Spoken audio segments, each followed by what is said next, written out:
So guys, para makatipid tayo ng kain sa ating mga alaga, ito yung gagawin natin guys.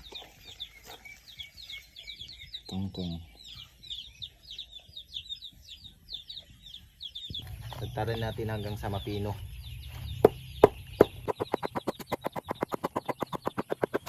Pati yung mga saging na bulok, pwede din yung ipakain guys.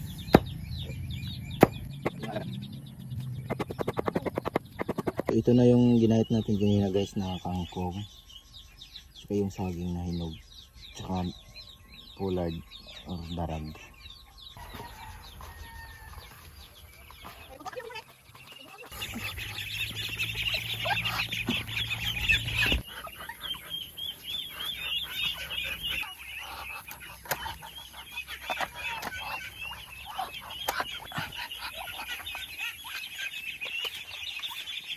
Naman tayo sa ating mga bibi.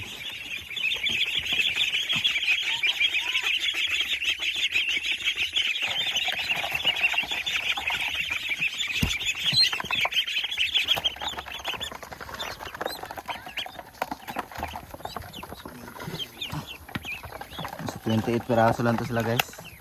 Paramihin pa natin to.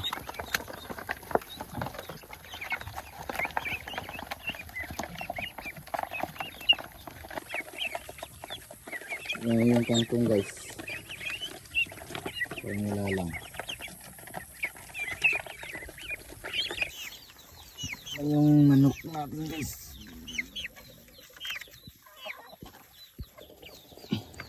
Medyo konti pa lang yung manok natin kasi bago pa lang tayo nagsimula.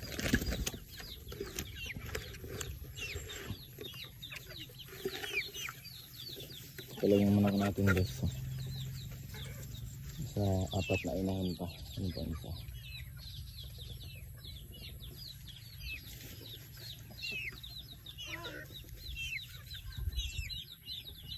Yung napaganda kong asawa.